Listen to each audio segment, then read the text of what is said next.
My name's Michael and I play Nick in Fame.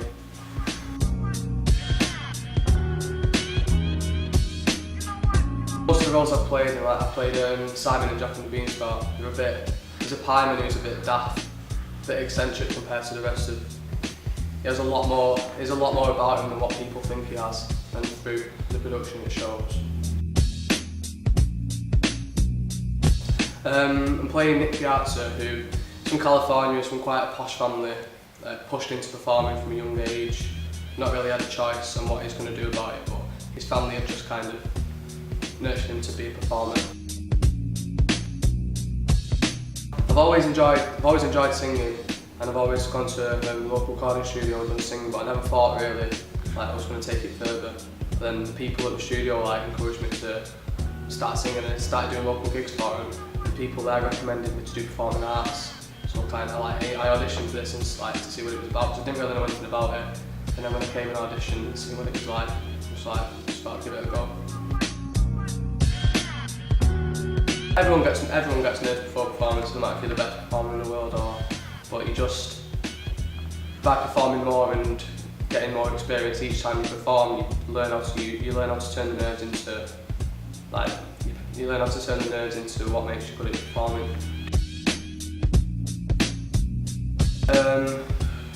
Just getting into character as quick as possible. The more you're in character, the more you forget about the people watching you, and you think more into what you're doing in terms of what your character's doing. How do you get into character? You just have to think, you have to think in terms of your character and not think in terms of what you're thinking about. And yeah. Well, it's doing something you love and getting recognition for it, and seeing it's like each time you do a show, if you get better on each show, it gets a little bit addictive, trying new things out.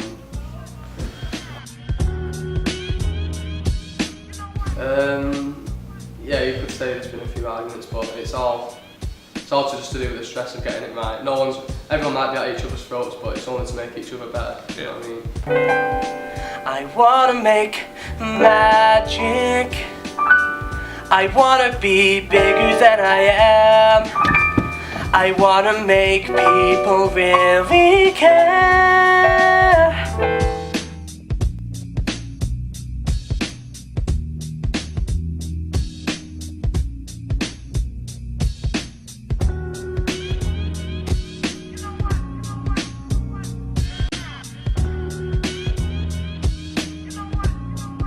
So what do you both play?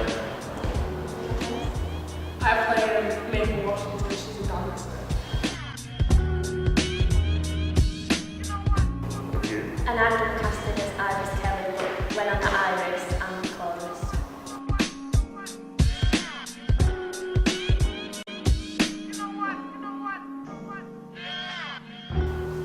Well, I've never really played anyone like Iris, so it's been a really good challenge. I've always played the stupid roles, but Iris is really stuck up, so it's been good to have a challenge and challenge myself.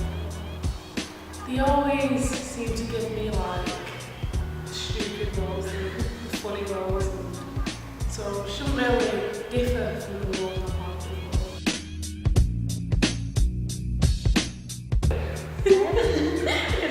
So I think you just got to really let yourself go and stuff like that, so I think... Yeah, not afraid to make a fool out of ourselves. Well, I did loads of research on the character, watched loads of YouTube clips of past people that have played her. But I haven't played it just like that, I've sort of made it my own a little bit.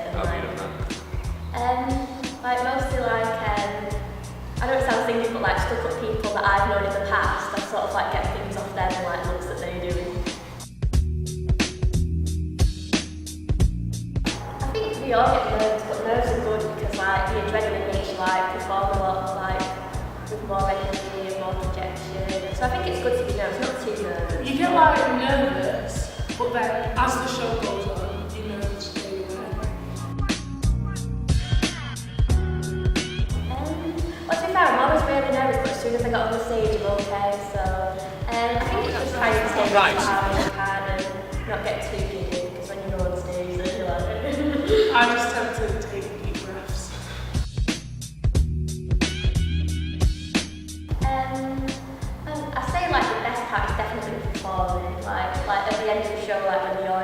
like when you're around applause, it's just like the best feeling in the world. But I think like getting close to all the cast members and like dancing, singing and acting every day. Yeah, because you have that great time on the stage with the lights and the sound and everything, but it's off stage as well with all your cast members. I think I was about 9 when I was like, oh my god, I want to be on the stage on TV, but I don't know, I think it was just watching like other shows, and like I think it was the first time I watched like the first West End show when I was 9, and I was like, oh my gosh, I want to do something like that. Ever since it's not here now. I just like to get some attention.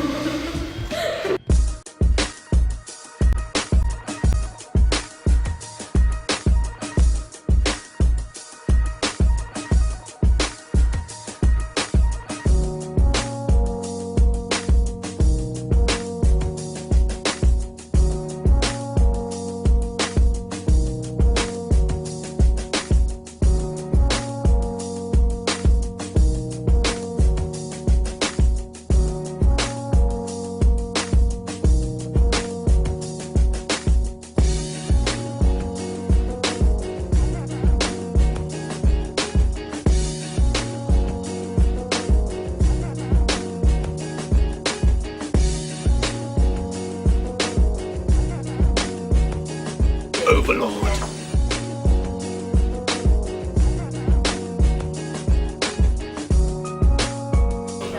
Before it even gets to getting the sound through the desk, we have to sort out the actors with their microphones, make sure everyone's happy, make sure we don't have any clipping signals before it comes into the desk. His challenge is making sure that they're getting the cues right, I think. Other than that, it's plain sailing. We've written everything down in the script, but sometimes the actors might not get their line quite right or will miss it, something like that. But other than that, it shouldn't go wrong, but it still does. I'm in charge of the music and the vocals. We've got the band sitting behind the stage, so what we do is just reinforce what they're playing rather than actually doing all the sound for them. Most of it will be them, but we're just making it a bit stronger and taking out anything that doesn't sound lovely.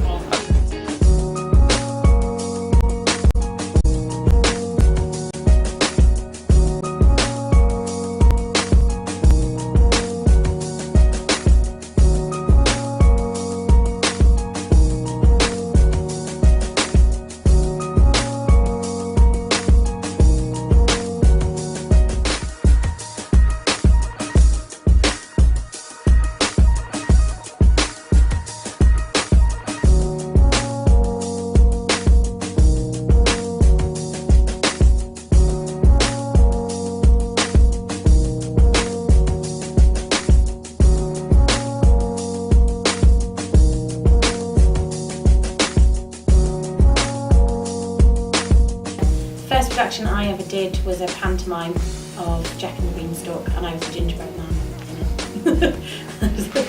First one I ever did. First one I ever did was probably a pantomime as well. I was probably about 15, 16. And I played a dwarf in Snow White and stuff.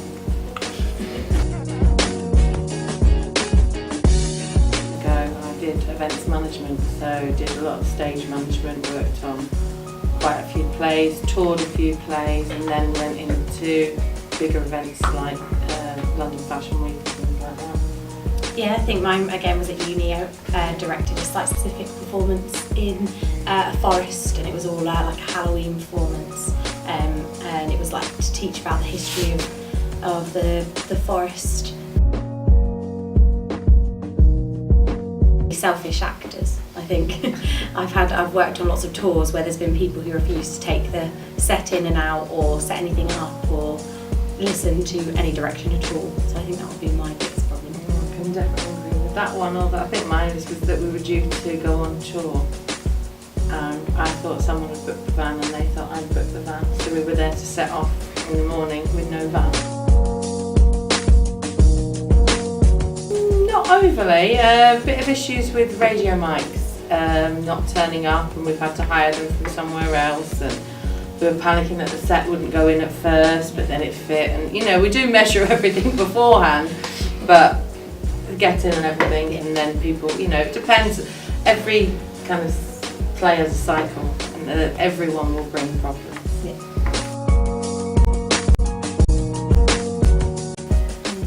Mine would be performing, I think. I feel like but then when you're a director, you lose, once the show starts, you've got no control over what happens. So it's kind of a bit of both, but I think probably just before the show I'm nervous as a performer, and then during the show I'd be nervous as a director. Yeah, I agree with that. I think once you're a director and you're still backstage, but you give it all to your actors for the actual show, because once they're on that stage there's nothing you can do, and that kind of makes you go, and it's just about the trust.